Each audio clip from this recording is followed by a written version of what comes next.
That's exactly what we're about. We won this game tonight because of our brotherhood. No doubt about it, all right? None of your bad some dangerous. Yeah! No better gift than you give a man on his 60th birthday than a playoff. Josh!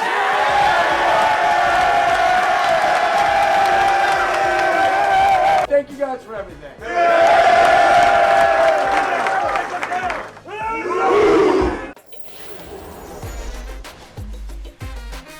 Fantasy Football Happy Hour with Matthew Berry, served by Applebee's. Welcome to the Fantasy Football Happy Hour. That's right, a new era in Washington Commanders fans, wherever they are, because they're not here. They drink for free. Connor Rogers, Jay Croucher, Lawrence Jackson, Matthew Berry, a well-earned day off after his birthday. He's on the Kansas City Chiefs Week 18 plan. Yeah, well-rested. Yeah, resting the starters. Yeah. Well, Carson Wentz in here. Reluctantly, he might be heading towards a back-to-back championship. Yeah, so that's annoying. We'll see if we have one big show George Kittle miracle in us tonight. Yep. Please indeed. Lots happened yesterday and last night in particular. Listen, I'm very thankful for a lot of things, health of my family, my beautiful wife, but I'm mostly thankful for the fact that Matthew is not here. This is good timing. Absolutely atrocious if he was here for that. We made a bet for there's the fantasy league assholes. Then you got the Commanders beating the Falcons, what he likes to call Lawrence Jackson's Atlanta Falcons. And we made a bet yesterday on fantasy football pregame. So, yeah, I'm with y'all on that. Yeah, happy belated once again, Matthew. You and Josh Harris, by the way. Yeah. Wow. Yeah, got the game ball. Yeah, both 60 years old. Same day. Crazy. Yeah. We got to get Matthew a game ball. Born in the exact same day. All right, let's jump into the Rotoworld Player news. A lot to break down from Week 17, and we are going to start right there, Lawrence, with your Falcons against the Commanders. Obviously, the story of the game, Jayden Daniels completes 24 of 36 passes, 227 yards. He throws for 3 touchdowns. He also ran, more importantly, for 127 yards, one of the many reasons we love him in fantasy. Of course, we got to hear from the rookie quarterback after the big win, which will lead to a Washington playoff appearance.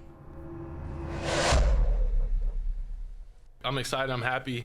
The fan base waited a long time for this. I really can't put into words, how much it means to them and how much it means to me. Be able to go out there and lead this franchise and this team to opportunities like that. Obviously, you can run. We've seen that all year, but it felt like in the second half and overtime, you were like, I'm going to make plays with my legs and kind of take control in that way. Is that kind of what's going through your mind at all? Man, I was just trying to make plays and, help the team the best I can to win this football game. So whether that's sitting back there, throwing the ball, running, anything, man, I just want to win. Lawrence, almost 32 fantasy points for Jayden Daniels, which somehow only has him at QB5. Goes to show you the kind of day these guys had over the week of Christmas. But, what's left to say about the rookie that's just been remarkable this year? Broke the record, RG3's record for rushing for quarterbacks. He now has 864 rushing yards on the season. You know where that ranks in quarterbacks for this year? Number 1 right now. He's ahead of Lamar right now by 12 yards. So just phenomenal, man. He's come in from day one until now. He's got this team back in the playoffs, actually giving this team hope for the first time, really, since they got RG3. So, 29 and a half fantasy points per game over his last 5 games. Just great in fantasy, great in real football, a great thing to see. Yeah. I think there is an element just to keep back in mind for in these high leverage games to get into the playoffs, or once we get to the actual playoffs, these quarterbacks who can run, they just run more when it is on the line. It makes sense, obviously, you put your body on the line. For years, Mahomes, statistically, it bears out. He just scrambles more in the playoffs. He scrambles more on 4th down when the game is on the line. And Daniels, he's just unstoppable. Like, what can you do? I know he threw a bad pick where he didn't see the edge rusher dropping back into coverage, but he was magnificent last night. Falcons just couldn't tackle all game either, and that really broke them in the second half. They actually got pressure on him in the passing game, which kind of, I think they defended him as best as they were going to be able to. But then you still end up with over 300 total yards and 3 touchdowns from there. So that's the best they could have done. And as you can see, you still can't stop him. It's so hard to line him up for a clean shot. Like he took one really bad lick at the end there down at the goal line. He popped back when up. He hit him in the back. Yeah, he got him in the back because he was already wrapped up. But other than that, when you look at the other 15 carries, there's not a lot of instances where you kind of hold your breath a little bit, which was the big question to him because he took a lot of big hits in college. So that's a great sign for not only Jayden Daniels long-term, but his running long-term. And I think what's even most impressive about this, Jay, like you read the box score, you watch the game. Zach Ertz, 6 catches, 72 yards, and 2 touchdowns. Zacchaeus, 8 of 9, 85 yards and a touchdown. It's a quiet night for Terry McLaurin. It almost makes you wonder what this offense will look like with a bona fide number 2 wide receiver in it. Yeah, Daniels is he's already in that rarefied air, the place that, C.J. Stroud got to the end of last year and hasn't really carried on. But you talk about just quarterbacks going into next year, and this isn't fantasy, just real life perspective, and Daniels' fantasy value was even more elevated. But it's really like Mahomes, Allen, Lamar, Burrow, Herbert. I think Daniels is 6. I don't know who else I would want in the league over him. The thing about that, and you're looking at a guy who picked him to win the Heisman last year. I said last October he'd be a top 10 pick. Now's the time, I want to see what he does. He's done enough, but now they're in the playoffs. Let's see. You don't have to win the game. No. Just let's see how you play play a playoff game. Then when they get to that next year, but yeah, you can't deny that. I'm with you on that for the most part. I just want to see what it looked like in a playoff game. Yeah, this is a team that's still building the offensive line. They're still building the defense. It just feels like there's such a higher ceiling there that he's going to be one of our favorite players to talk about in the offseason in terms of where you draft him. There's going to be people that take him as a top 3 quarterback. I would say this too, right? You talk about how Terry McLaurin didn't do anything. That's mainly because A.J. Terrell strapped it. He had him in clamps. It was great to see Jayden Daniels be so successful without having to rely on Terry McLaurin. He went to Olamide Zacchaeus, so Zach Ertz. So that's a great sign going forward for Jayden Daniels as well, that he could do it with anybody. Yeah, the biggest question I think we have going forward with this team is if Cliff Kingsbury gets another head coaching crack this offseason. I wouldn't call that overly likely. I think he'll get interviews, but I think that's the continuity, Jay, that you want the most for the young quarterback because the offense he's built for him, they've elevated each other. Yeah, and I like that what they're doing is they're just leaning into strength over and over again, where in the second half it was clear that the Falcons just could not stop the run, and so they just ran it down their throats over and over again. And Daniels, as good as the stat line ends up looking, 227 through the air, 127 on the ground, 3 touchdowns and the 1 pick. The Commanders dropped passes as well. Yeah. The last drive at the end of regulation, there was a drop there. They should have been moving. They easily could have won the game. In regulation, if that pass gets caught, and the reason they go to overtime, Lawrence, do you want to defend your man, Raheem Morris, your coach? Do I want to defend him? Yeah, hell no, I don't want to defend him. He should have called a timeout. It's unbelievable. Right there. I can't remember worse timeout usage than that. What's the point of having him? They did it in the first half too. Right. And then he actually said that, it was a bad decision, but they could have moved faster. Just call the timeout. No. They got up to the line pretty quick, and it's a rookie quarterback having to check into a play. I thought they did got him. They could have got him there quicker, but it wasn't like they was moping along. No, and Penix had to get them into a play. They weren't running to the line to spike it. If it's a spike, everybody gets to the line and you snap it. When you're getting into a play, you can't just snap the ball and go backyard football like that. It was a wild thing to say. You potentially, not potentially, you messed up a chance for a potential field goal kick that wasn't 56 yards. Because if you get it to a 46-yard field goal, he's making that. So yeah, that was the biggest fumble of the night. Yeah, it probably cost them the season. They're not going to make the playoffs after that. They call timeout, and they're odds on to win the game. Honestly, you could argue what cost him the season is another coaching decision. Yep. I know he had his misses last night, and I think that's a lack of practice reps throughout the season because he hasn't really gotten time with the ones.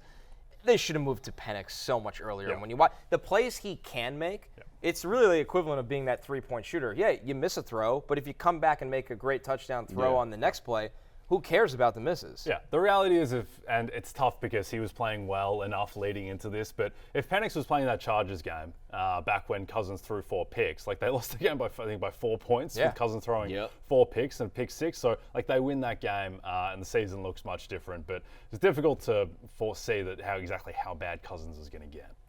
The good news on the Falcons side of it, the skill guys get it done during championship week. Bijan Robinson gets 17 carries. He goes for 90 rushing yards. He scores twice. He also caught 3 passes if you play in PPR. Drake London, Jay, catches 7 of his 13 targets for over 100 yards. You feel really good about these guys going forward with the offense, with Penix, and just also how they finally lean. The second half, they didn't lean on him, which was ridiculous. But overall, Crazy. the volume for Bijan overall, bird's eye view, is close to where you want it to be. Yeah, and it's kind of crazy and perhaps a little bit disrespectful with the season that Saquon is having and the season that Derrick Henry is having. Like, Bijan, the way that he moves is just so different to anyone I've ever seen before. And I think that he may end up being, as good as those guys who are going to go down as greats in the game, where he's just unstoppable. The way that he turns 2-yard losses into 7-yard gains, I've never really seen anything like it. He is special in that department. And in terms of the other guys on this team, like Drake London clearly has the rapport with Penix. Penix is looking for Kyle Pitts. Good for Kyle Pitts to get that moment with the touchdown at the end. He needed that. Yeah. And especially after he had the drop down the right sideline too. But Darnell Mooney phased a bit out. But I mean, this offense, and look, there's only one more game of it. Team may look different next year, but it's Bijan and it's Drake London. All right, our next game, guys, and it was a big one. The Packers at Minnesota, another huge win for Sam Darnold. He has 43 pass attempts, completes 33 of them, a career day for Darnold. His career high, 377 passing yards. He throws 3 touchdowns, only the 1 interception. I mean, Lawrence, the conversation has somehow truly pivoted, in my opinion. Some people will deny this, and maybe it depends what he does in the playoffs. It feels like the Vikings have to find a way to bring Sam Darnold back. It's just if you throw all of your chips on McCarthy next year, it's a high bar that Sam Darnold has set now in this offense. I don't even think it should be a question. I agree. It's ridiculous. Think about this. You got God, like, you could have your franchise quarterback. Look, he ain't old. He 27. He from the 2018 class. It just seemed like he old because all the teams he been on. Josh Allen, Lamar, all from the same class. Baker, like you could have your guy right here. Like, I don't even think this should be a question. You don't just make a mistake and throw for 4,100 yards, 35 touchdowns, and have your team ready to be the number 1 seed in the NFC. Like, that's not a mistake. I get it. You drafted the guy, but I was talking to my boy earlier. You kind of go the Drew Brees and Phillip Rivers route, like ride out with Sam Darnold. J.J. McCarthy still a very young guy. Like he's not a 23-year-old rookie. He's 20, 21 years old. So Sam Darnold, like, you'll be able to compete with him every single year. Yeah, I didn't think it is a huge underdog. Well, it's an underdog that J.J. McCarthy in his career will ever have a year as good as Sam Darnold is having this year. Right. And that's just the reality. Like, Sam Darnold might end up finishing like 5th in MVP. He may win comeback player of the year, which he is technically eligible for until the AP expressly excludes him. I think that Darnold, the way, like, how much different, in what way does he look different to you than when he was struggling at the Jets, outside of just everything being better? He plays faster. Yeah. It's as simple as that. He always was a guy that played slow at the worst times, especially he's dreadful in the red zone. Yeah. By the way, he had a huge second chance with the Panthers. Yeah. And the Panthers, bad infrastructure as well, like the Jets, but he didn't do anything there either. He wasn't a guy that could elevate everyone around him. Now he's in an offense where, and these arguments are all for Sam Darnold for the future. Kevin O'Connell's not going anywhere. He's your head coach. He can't get hired away. I think he's the best play caller in the NFL right now. Yeah. I really do. Justin Jefferson, not going anywhere. Huge extension. Jordan Addison, they just took in the first round a year ago. He's not going anywhere. Yeah, and they're doing this without Christian Darrisaw at the moment, who's their best offensive tackle. So I think with Darnold, and so that famous game where he was seeing ghosts against the Patriots on Monday Night Football, I was randomly at MetLife Stadium for that game. Just remember seeing just how broken and confused he looked. And then on the other side, watching Tom Brady and the way that Brady would stand in the pocket and just getting to see, it was the only time I saw Brady in person, but the way that he would kind of feel pressure on his shoulders and just step up in the pocket. Yesterday, Darnold, the way that he is now patient and the way that he's not giving up on the pocket, the way that he stands tall, and just his arm, he can make throws off of platform. These touchdown throws are ridiculous. Like, there's just not many people that on the planet he always been able to Right. do. And he always been mobile and been able to scramble. But it's like you said, just being a more comfortable player, not feeling like everything is rushed. That's a big thing. A big part of playing quarterback. I thought the most impressive thing from Darnold yesterday, so he throws the pick, and then the next drive, it's like he has no memory whatsoever of it. That's Comes the key. back and has maybe his best drive. He's making all the same throws. So he just seems to be, just incredibly empowered and confident. And that's why he's playing faster is confidence. When you trust the design of the play and a guy's going to be open on time, you're dropping back and trusting that it's going to work, and you look different when you're confident. We're all praising Darnold. The world is praising Darnold. But Darnold's focus right now is on a huge, high-stakes game for playoff seeding next week against Detroit. You know, for us, it's the same mindset. we've had this mindset, the entire season. We talk about it all the time, but it's not only it's a way of life too. We every single day. Tomorrow we're gonna watch the tape, continue to get better. We just, because this game we play, obviously Thursday sometimes is a tough week, but whatever you play Sunday or Monday, these weeks are the same. And so you got to be able to have fun with each other, but you get in a routine to where you're not caught up in the result of anything or what next game could mean. You start to get in that routine, and you just start to get laser focused on our next opponent come usually around Monday night, Tuesday.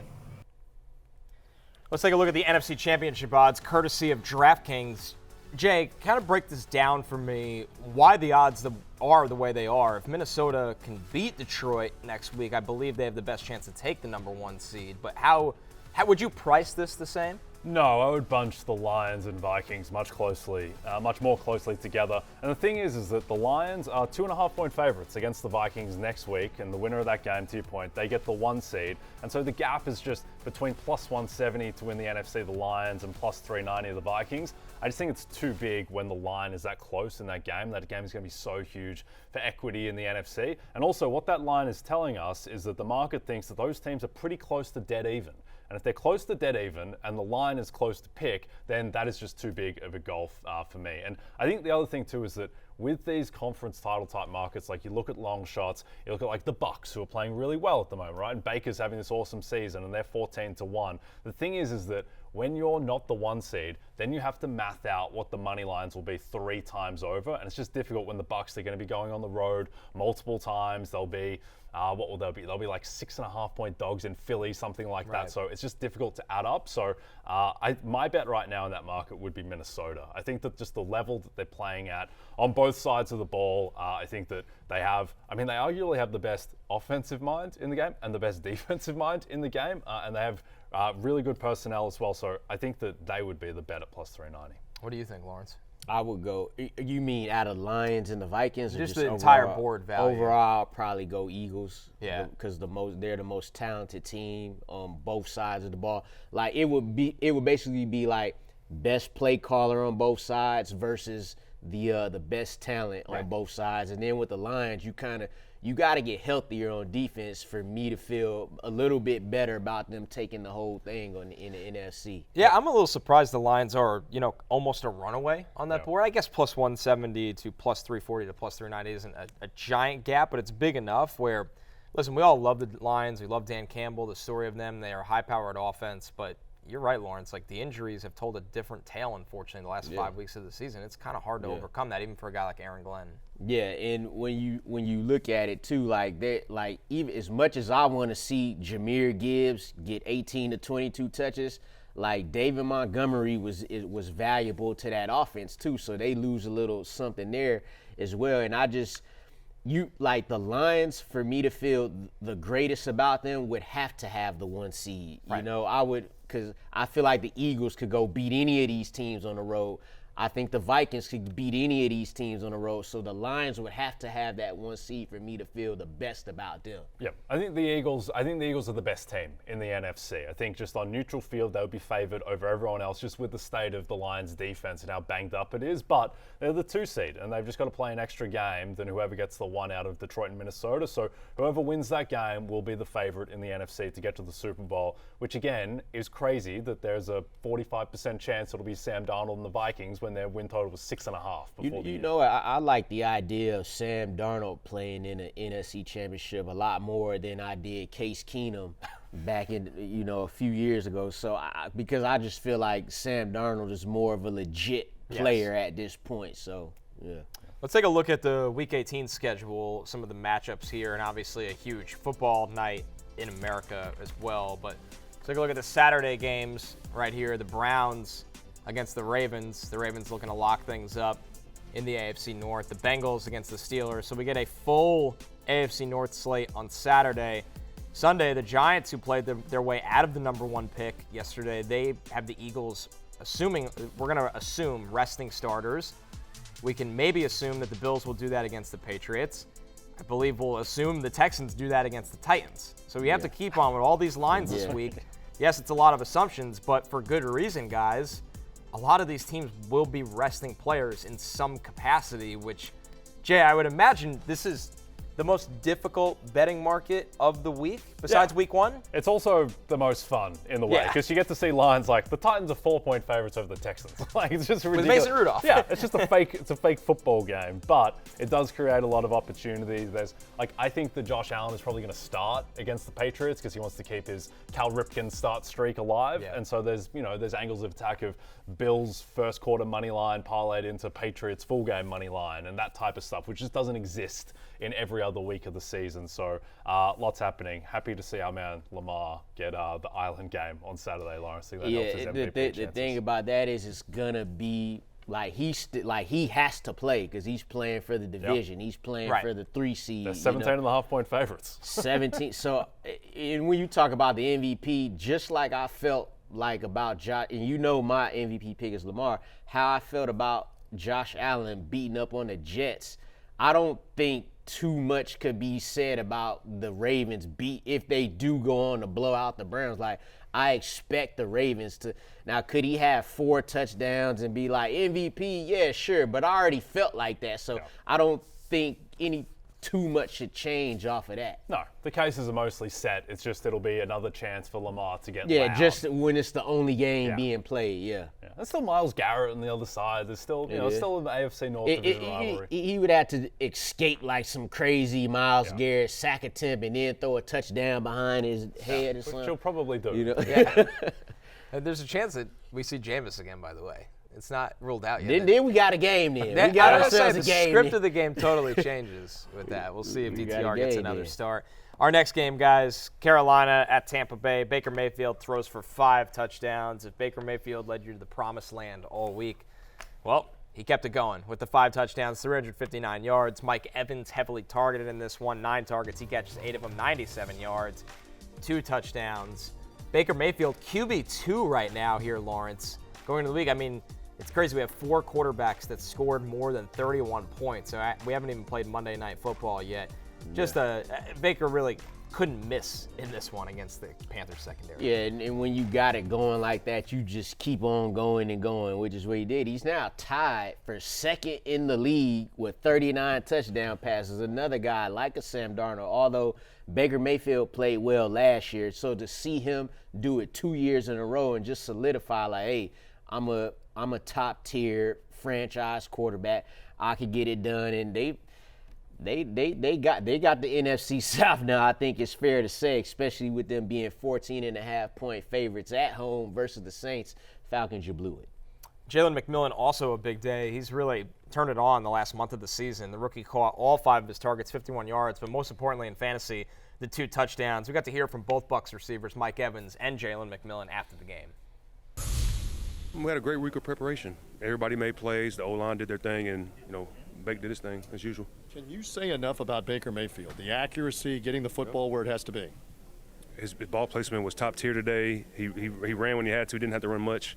Made plays. I mean, he does what he's been doing for the last couple seasons for us. We just attacked practice really well.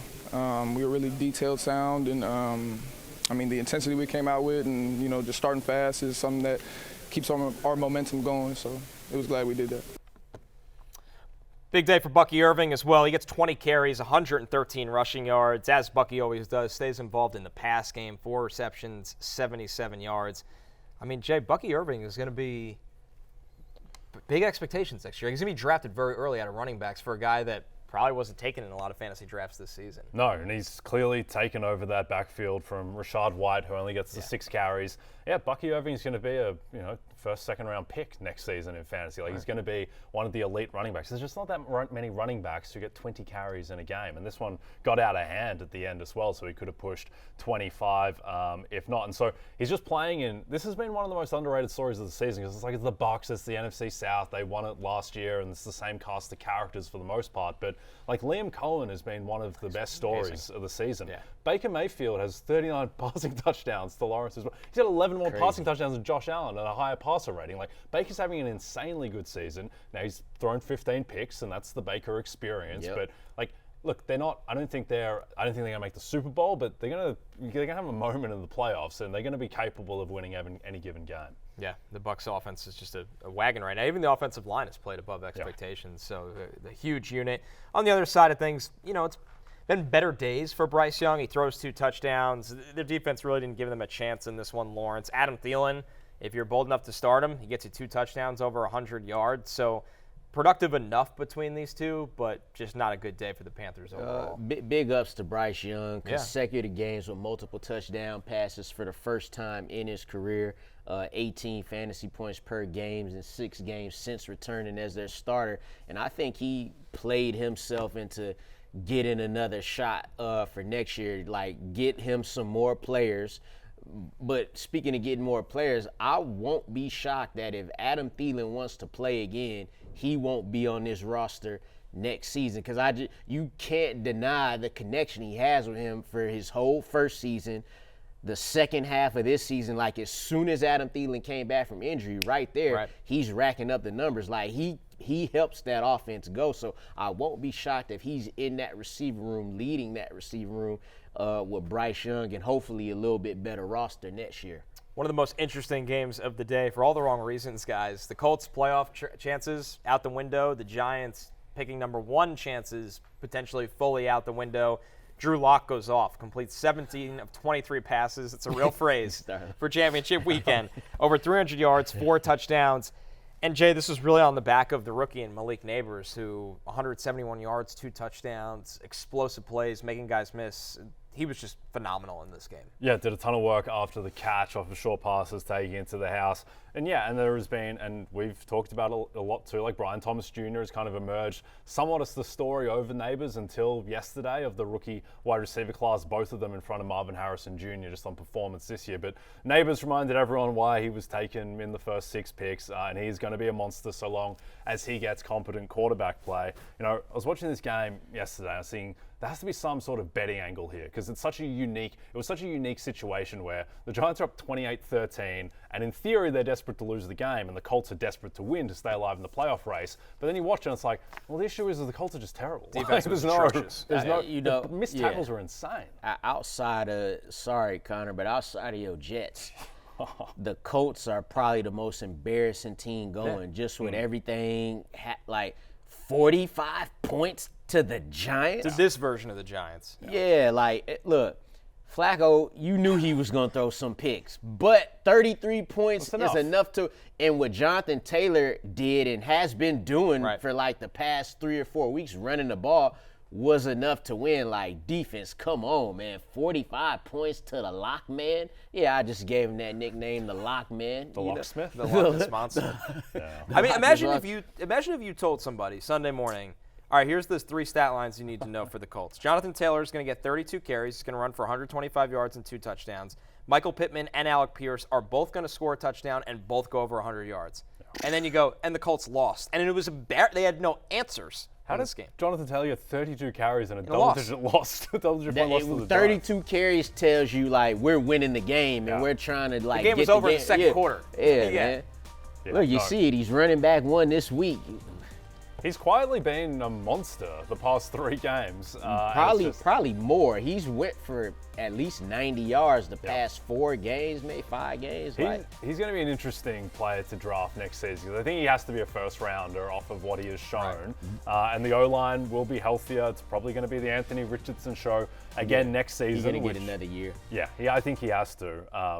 Particularly, I mean, Anthony Richardson has had his flaws, but I think showed enough in the final month to go back to the well there. I don't think Joe Flacco's getting the crazy thing about Jonathan Taylor, too, he ended last year like this with 5 games, scoring every game, averaging over 100 yards rushing. But this year, it wasn't good during the season, especially the fantasy season for people who drafted him in fantasy leagues like myself. But he's ended the season on a great note again. So you like to just see Anthony Richardson get to work on himself this offseason. Jonathan Taylor come in healthy and kind of start off next season like he ended this season. And then you might be working with something, because the AFC South is not great. The Colts had ample chances to win this division, but because they're this bad, they couldn't take a chance to seize that opportunity. It is so jarring that if Taylor doesn't drop that touchdown when he's running into the end zone against Denver, the Colts go up 20-6 in that game. That game was done. Like, Bo Nix was seeing ghosts out there. He was having an awful day. I didn't think the Broncos were going to come back. And then the Broncos are effectively eliminated from the playoffs, coupled with their next 2 losses. And then the Colts, it's just a bizarre season overall. Crazy. Because you're not having Adonai Mitchell throw a pass either. Yeah, well, that was absurd. Does Steichen, does he come back? I think so. Yeah. I mean, because I always ask this when people ask that question, would he get a head coaching job right away? I think the answer is yes. Yeah. So when because this was the Stefanski question all year, when everybody was like, man, are the Browns going to fire Stefanski and just try to keep Vrabel there? And everybody was like, well, if they did, Stefanski would have a job 2 hours later in 5 different places. I know Steichen doesn't deserve that level of praise. I would say Stefanski would get one way before Steichen would. But I still look at this offense and go, man, like, he's a good coach. Yeah, I think he's a good coach too, and I would think he should come back. I don't know what's going on behind the scenes and how that team seemed to roll over, but the thing is that still, it's only a year ago that he was a screen pass to Tyler Goodson away from winning the division with Gardner Minshew, and it was a great call. It was the right call. You don't always have to just run Jonathan Taylor up the middle for 1 yard. The play was open. It was just a bad throw from Minshew, a little bit behind Goodson, and now. Like yesterday, like they scored 33 points. Like that's on the defense. They're giving up 45. So yeah, I think the move there is probably that's it for Gus Bradley. I mean, you have to make a change in the defenses. It's been uncompetitive. Uncompetitive. Our last game, guys, we'll turn back the clock to Saturday. This was one of the most thrilling NFL games of the season, quite honestly. The Broncos at Cincinnati. Joe Burrow completes 39 passes, over 400 yards, 3 touchdowns. He ran for a touchdown. T. Higgins potentially on his way to free agency and just running up the check every single week at this point with what he's done. 3 touchdowns. Still a good day for Jamar Chase. That's the beauty of the Bengals offense here, Lawrence, is that Chase goes over 100 yards on a day that T. Higgins had 12 targets and 3 touchdowns. I mean, these guys were just unstoppable. Well, that's just how good Jamar Chase is. And I'll tell you what's interesting, too, here about Jamar Chase. If you remember last year, which was definitely Tua's best year as a pro to date. He led the league in passing yards, what have you. But Tyreek Hill was having a great year as well, right? And people mumbled a little bit that he should get some MVP consideration. Well, what about Jamar Chase this year? Right. Like, I'm not saying he should be the MVP. I don't think that's just not how it goes. But he's having a better season slightly because he's going to win the Triple Crown. You know, on one of the best offenses in football. And if your defense is, giving up what they give up every single game and you can't give it to the quarterback because of the wins, it just, like, how come Jamar Chase doesn't at least get talked about like that? He's so dominant in a game where I know you like Patrick Surtain as Defensive Player of the Year. I wish he would have played in front of him every play. But he didn't, and that's why he ended up with, or maybe it's not why he ended up with 102. But just like, I just wonder why that hasn't been brought up. Yeah. Well, the thing with Surtain in that matchup is that, so Chase played 56 snaps. Surtain was on him for 43 of them. And when Surtain was on Chase, Chase went 3 for 27 and didn't do much at all. And then it was just Burrow was targeting Riley Moss just relentlessly. So I don't know if Riley Moss is still banged up because he missed a lot of time with the knee, or if he just wasn't ready for that moment. He ain't ready for T. Higgins. That's what it was. It was T. Higgins. Yeah, because as soon as Chase went off of Surtain, then Burrow's like, all right, now is the time to get Chase the ball. So I mean, it was just a great game. Disappointing that Sean Payton didn't go for 2 at the end. That is the ultimate spot to go for 2. Understanding that I know that the tie was just as good as a win, and that has to inform your kind of decision making a bit. But like, what was the chance that was going to get to clock hitting zeros in overtime, even though it almost got there? Just as perplexing as that is, they missed the field goal, and everybody's like, "Oh my God, how did the Bengals do this?" And the Broncos drive, where all they need to do is get a first down, really, because they're just trying to kill the overtime. And the 3 plays they call is a coward's football. So this is crazy. This is my biggest pet peeve with the way that end-of-game situations are managed, and this is why I love so much Kevin O'Connell when he needed to kill the game yesterday. He calls a pass play the first play. Because the aim is not to run the ball 3 times and keep the clock moving. Like, the aim is to get a first down. You need to get a first down however possible. And that means you need to throw twice. You throw on the first down, which is when they're least expecting it. Because if you give the ball back to Joe Burrow, you're going to lose the game. And it's the same thing yesterday. Like, if the Vikings didn't get that first down, they were going to lose. Jordan Love is going to drive down the field. They're going to kick a field goal. You need to get the first down. Stop worrying about the clock, because the clock is going to be irrelevant unless you get the first down. Absolute thrilling game. Honestly, it's a miracle it went into overtime when you look at the play Marvin Mims made above the rim. I about to say, Bo Nix, too. I think he I asked, is that his best throw of the season? That the first Marvin Mims touchdown where he reared back and just let it rip.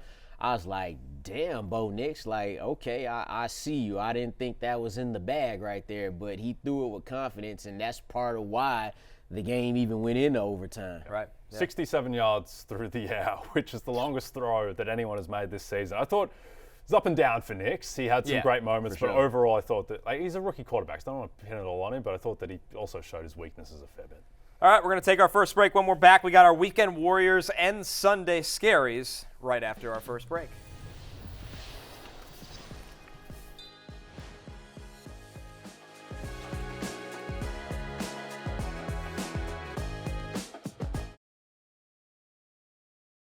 Obviously, we've had a ton of opportunities this year to score, and just glad we finally got in today. Honestly, it doesn't really matter much to me. The win means more to me, and I wish I could have came through for our team at the end and won that game for us. Weekend Warriors, Trey McBride fit the bill, even if he won't accept it. He was awesome. 12-16, 123 yards. He gets the touchdown. He is tight end 1 going into Monday Night Football, Lawrence, and took a lot of the blame for something at the end of that game that wasn't much of his fault. Yeah, no, I mean, what can you do? You're a tight end who makes plays. Like, you do your job, and, you know, the throw might not have been there. Quick thing about Trey McBride, when we was at Super Bowl week in Las Vegas earlier this year, he was on our show, and I asked him, like, I basically said, hey, what your stats gonna look like this year, man? The folks want to know. He said 100 catches, 1,000 yards, 10 or 15 touchdowns. Well, he just hit 2 out of 3 of those, like, almost on the head. So I know you wanted to win, Trey McBride, but damn it, you won in our hearts, because them 30 points is lovely, especially fantasy championship weekend. Yeah. Good to see how much he cares as well, because it's not on him what happened there. And it was a game that was, meaningless for the Cardinals, but it's good to see him get in the end zone, and he's going to be top 3 tight end next year. DeVonta Smith also fits the bill, catches 6 of 7 targets, 120 yards, 2 touchdowns. Jay, DeVonta Smith, top 5 wide receiver going into Monday Night Football.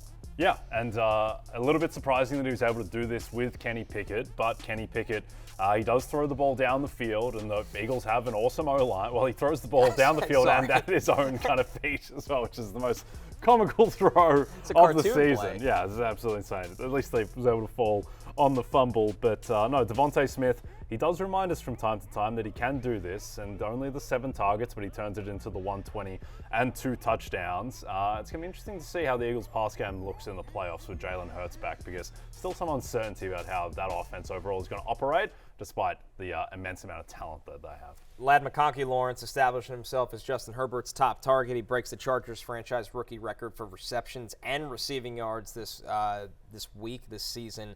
And right now, wide receiver 6, almost 30 fantasy points in Week 17 for McConkey. Yeah, 6 straight games with at least 14 fantasy points. He's wide receiver 20 in points per game for the entirety of the season. Like, we thought McConkey was good coming in before he even took a snap, but to finish wide receiver 20 in fantasy as a rookie, when you got guys out there like Malik Nabers and Brian Thomas, like, you could get lost in that sometimes. That, and it's fortunate that Justin Herbert he's so quickly found, not quickly, but it's the end of the season, but now he knows he got his number 1 guy in McConkey after losing Keenan Allen last year and Mike Williams and those guys. So he's another guy that next year in fantasy drafts, he'll be going, you might not see him get drafted much further than Tyreek Hill next year, just because of Tyreek Hill, he didn't have as good a year. He'll drop a couple of rounds, and Lad McConkey will be right there. I'll still take Tyreek Hill over him next year, but still, it'll be closer than what people expect. Yeah, I think Tyreek's obviously got more upside because he's Tyreek Hill, but like median outcomes between those guys might not be that different when you bake in Tyreek's age and injury risk, and the fact that like Ladd McConkey is the number one option for Justin Herbert, and Justin Herbert this year has played at a kind of all-pro type of level. Like this is the best season of Herbert's career, despite being banged up earlier in the season. So yeah, Ladd McConkey, and to your point, like I thought it'd be good. I don't think anyone thought he'd be this good. Right, he's just always open. Yeah, and catches everything. Another rookie with massive upside that makes Weekend Warriors, Brian Thomas Jr. He's been phenomenal down the stretch this season with Mac Jones. He catches 7 to 10 targets, 91 yards, and a touchdown. Jay, this is a guy that I think will be taken very early next year because he has the mold of a wide receiver 1, and he's also getting the looks at all 3 levels that alpha wide receivers get. Yeah, I think he has to be a top 10 wide receiver off the board. This is his 5th straight game with 10-plus targets. He's averaging 24 points per game in that stretch, wide receiver 3 over that stretch. The first man to ever develop a rapport with Mac Jones in the NFL outside of the great Hunter Henry back in the day. Don't sleep on Hunter Henry. Yeah, no, I always bring up Hunter Henry when I can. He's fourth in the NFL in receiving yards. It's ridiculous. Right. He's a rookie. No one's talking about this. No, and to be fair, no one's watched the Jags game since David Garrard was playing back in the day. But Brian Thomas Jr., he is an absolute monster. How high would you take him next year, Lawrence? Like, where would you range him? The ranges right now. Like, if he's going to get drafted over Marvin Harrison Jr. next year? Yeah, easily. Right. But like, if you said that to somebody in August, they'd be like, "What happened?" I wouldn't think. I didn't draft Marvin Harrison on no teams, but that's neither here nor there. Wow. But I just can't stand him. But I did think Malik Nabers was better. But whatever. Brian Thomas would be top 6, 7 fantasy receiver taken next year. I think Matthew's got him 24th overall, which I think is a bit. I would take him earlier than that. Yeah, second. So he's a second-round pick. I think so. Yeah, the jury's still out on them or what they'll do as a team. But for fantasy, he's shown that it doesn't matter who's throwing him the ball. He could be consistent and be that number 1 guy. Yeah. It's going to be amazing stacking it next year because people are going to be very high, rightly so, on Malik Nabers because, in Brian Daboll's words, it's amazing what happens when you have good quarterback play. Yeah. I mean, nobody's going to completely write off Marv. He had an okay rookie season, just didn't live up to expectations. McConkey's been great. But Brian Thomas Jr., once again, the upside with Trevor Lawrence back, it's just insane. The thing is it's Jefferson, Chase, CD, Amon-Ra, St. Brown. I'm not sure how many other guys are definitively over. It's going to be a weird Brian combo Thomas around and Nico Malik Collins. Nico Collins probably have over because he's him. really good, but he just missed a lot of time. Yep, and does get banged up. But no, I think those top 5, including Nico, and you can make cases for other guys, but I'm not sure there's anyone who's definitively above BTJ or Nabers, depending on the quarterback situation for the Giants. Brock Bowers, our last Weekend Warrior here, Lawrence. He catches all 7 targets for 77 yards. This just feels like a team when they get above average or even average quarterback play, Bowers could be the consensus tight end 1 for a very, very long time in fantasy. Just broke Mike Dicker's record for most receiving yards by a rookie tight end, over 1,100 receiving yards. And important thing, too, he did it in 16 games. Right. He's still got a game to go. I was very wrong on Brock Bowers this season. See, he's tight end 1 in points per game this season. I only had him at tight end 7, Connor. So I wasn't high enough when everyone was, kind of worried, like, oh, he's on the Raiders. Why do they got 2 tight ends now? They just took Michael Mayer. I'm like, guys, look, Michael Mayer is a different type of player. Brock Bowers is a guy you could move around the formation, manufacture him the targets, and he'll be the top tight end taken off the board next year in fantasy.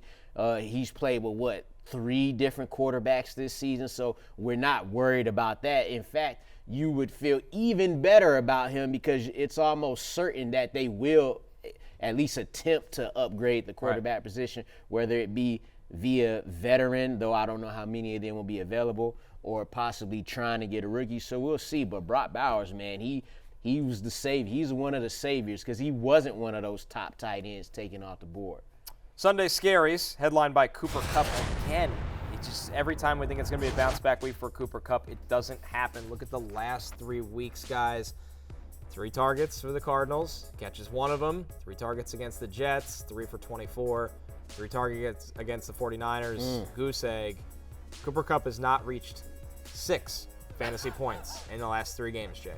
Yeah, it's not ideal. I needed Mr. Kupp to deliver against the Niners in the fantasy playoffs, and Yeah, 0 points, 0 everything didn't help there. I think the thing is, it hasn't gotten a lot of attention because they've won the past 3 games. Stafford has not been good these past 3 games, like not good at all. He's been, I think, actively bad. Yeah. And outside of Puka Nacua just bowling out, they haven't really gotten that much going on offense. And it's weird though, because 4 games ago, Stafford basically played Josh Allen's best game of the season to a draw and was magnificent and put up 44 points on the Bills. And Kupp was awesome in that game. Right. He had the highlight touchdown contested in the end zone. So it's just weird that Kupp, the past 3 games, like he just doesn't look explosive. He doesn't look he just doesn't look like himself.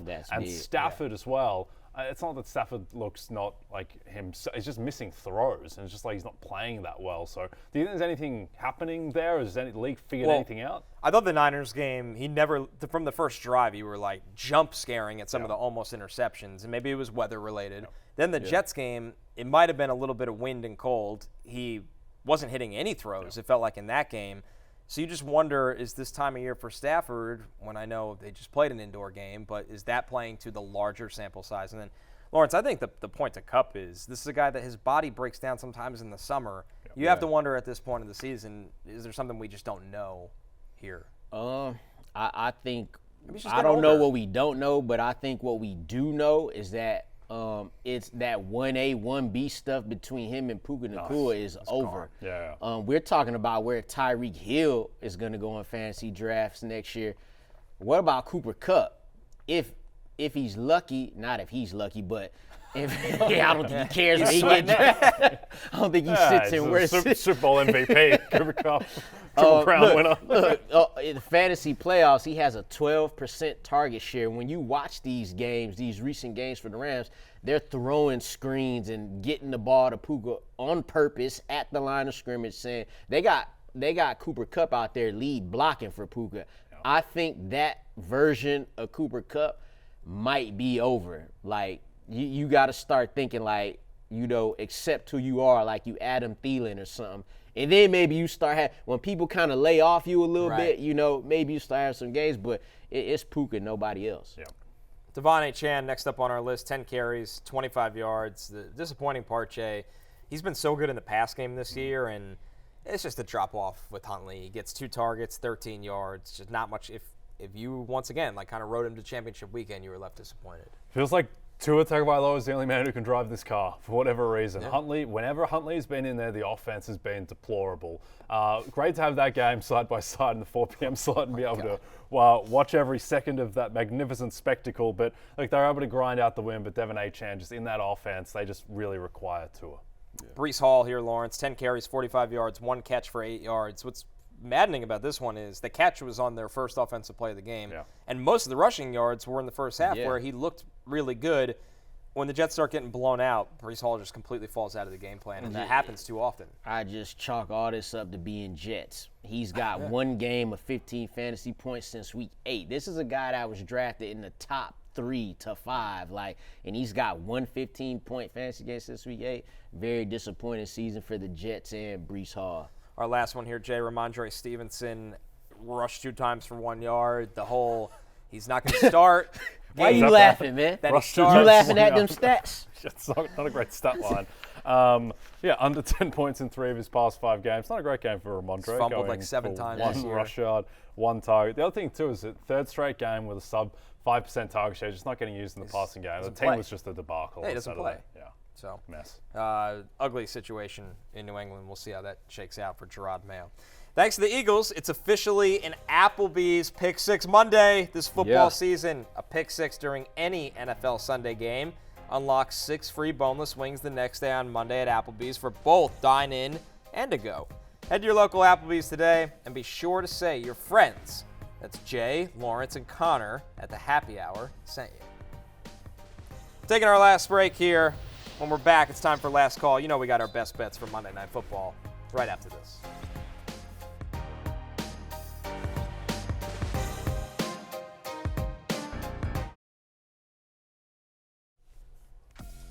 DraftKings Sportsbook is the #1 place to bet touchdowns, and new customers can bet $5 and get $150 in bonus bets if your bet wins. Download the app and use promo code Barry when you sign up. DraftKings Sportsbook, the crown is yours.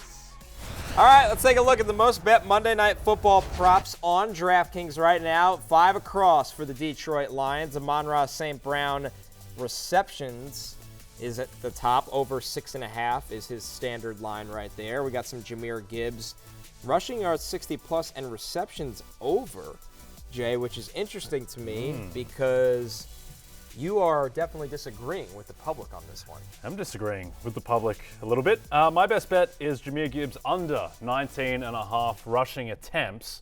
Now, look, I get it. It's Jahmyr Gibbs in prime time, and there is the sense that Dan Campbell is going to play his guys. I just think that sanity has to prevail at some point. And with my man, Knuckles on the sidelines and the recent scarring from right a running here with back us. getting injured, I just think that Sonic is not going to get 20 carries in a game that is completely meaningless for the Lions. Yeah, I think it's a good thought process. We'll see if Dan Campbell agrees. Lawrence, what are you looking at in this one? I do like Jameson Williams to score a touchdown again for the 3rd straight week. That's right. He scored in his previous 2 games, and 4 out of his last 5 games, he has at least 7 targets. So before that, before he comes to his senses, Dan Campbell, I expect Jameson Williams to get another TD. I'm going to go under 50.5 here, guys. This is a lot of points for not only a primetime game, but one where, Jay, maybe the Lions get a little careful with some of their starters in this one. It's a short week. It's a short week. One seed on the line. Both teams are down players. Once again, I think there'll be enough scoring in this one, but it just doesn't feel like a game where you want your superstars out there taking body blow after body blow. If they go all out to try and win this game, which is, again, completely meaningless when they're going to have a short week going into Minnesota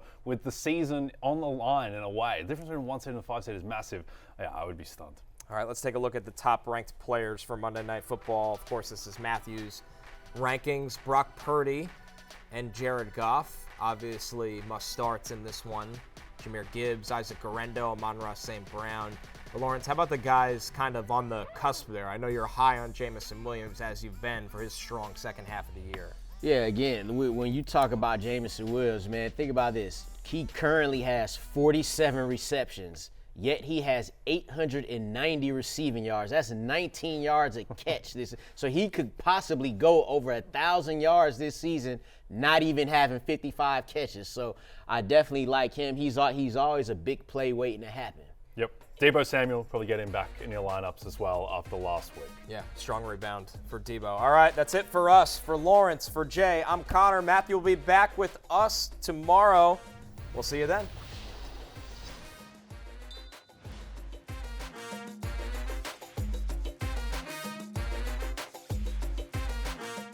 Hey, it's Matthew Berry from NBCSports.com and Rotoworld.com, and I want to thank you so much for watching whatever it is you just watched, or if nothing else, being too lazy to click out of the autoplay after this video started, after whatever it is you actually wanted to watch finished. But now that you're here, I'd like to take a moment here to ask you respectfully now, okay? I'm asking you respectfully to subscribe to the NFL on NBC YouTube channel. You'll get the latest Rotoworld fantasy news headlines, all sorts of great shows, including my own Fantasy Football Happy Hour. So go subscribe now. Again, I'm asking respectfully.